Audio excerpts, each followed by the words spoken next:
Temple of Jedi Order defines the Force as a ubiquitous and metaphysical power that a Jedi, a follower of Jediism, believes to be underlying fundamental nature of the universe.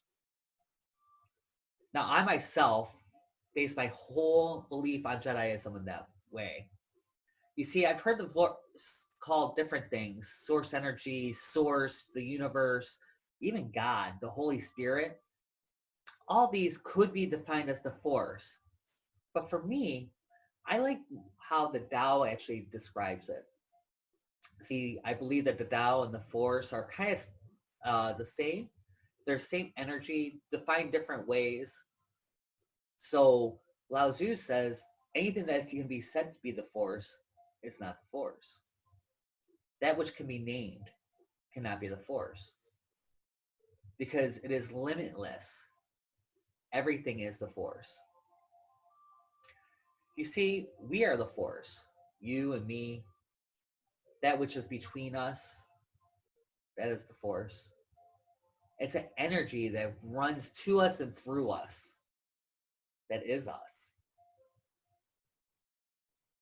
You see, we believe that we're these solid beings. The solid. When in reality, we're not. We're leaky. Our electrons are being shared with the air around us, with the pillow I'm sitting on, with you and with me. And yet we think we're these things, these meat carcasses, these meat suits. That's not us. The Force is what we come from, who we are now, and what we go back to.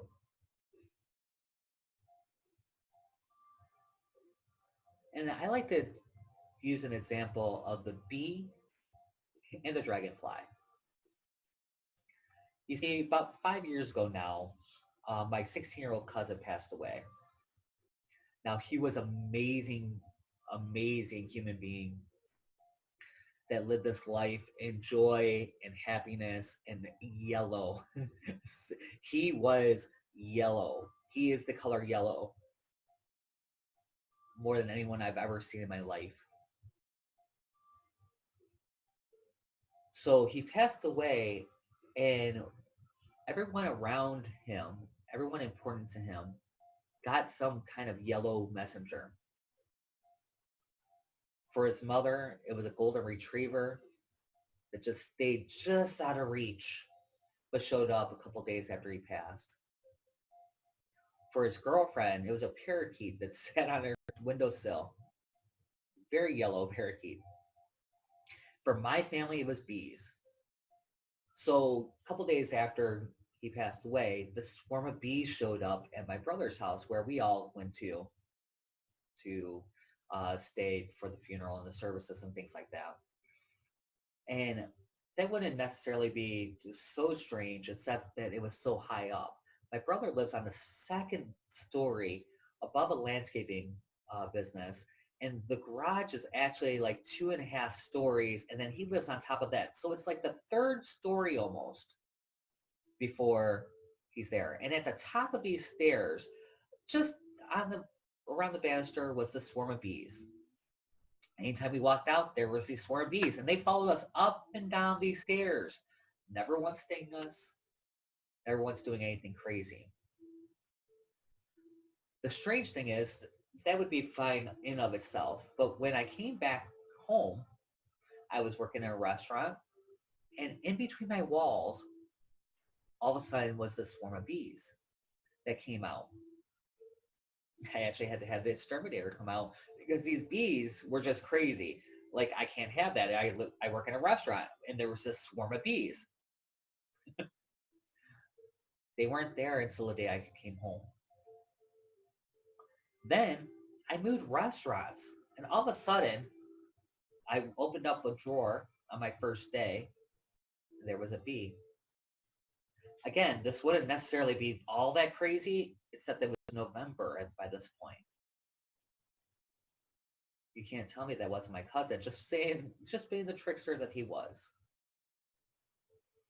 So fast forward a few years, and my older brother was sick, and we knew he was going to pass. And I said to him, you know what? I have this theory that we get to play after we pass.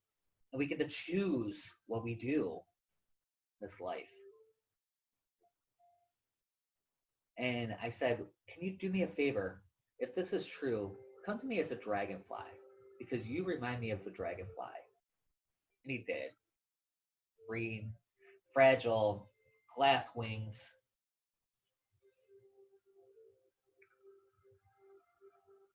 And you know what? 3 days after he passed, I was working and I was delivering dry cleaning. I went back to work and I was delivering dry cleaning. And at the time, and I went to a client's house and there was a dragonfly. Now again, okay, it could be coincidence. Could be coincidence. I hear you all saying, wow, that could be a coincidence. But you know what? That dragonfly landed on a leaf right there in my path. Let me take pictures of it. Looked at me like I was friggin' crazy. And I could hear it saying to me, are you fucking happy now, Jeff? As my brother always would. He sat there with me as I cried.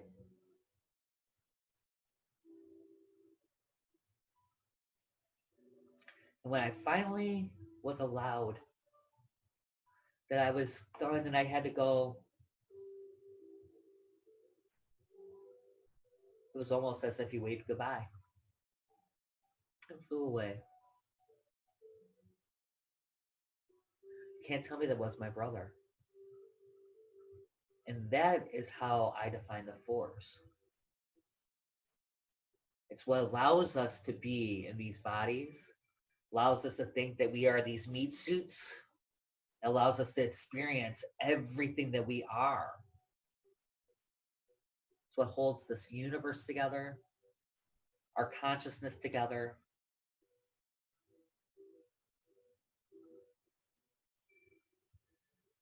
So how do you define the Force? How do you define what we are? How do you define everything there is? The basic underlying thing of the universe. There is no words. So until next time, remember, we are creators. We create the life we live by the thoughts that we think. That you are loved. Go to the templeofthejediorder.com for more information. Stop by trueawesomelife.com, and as always, you are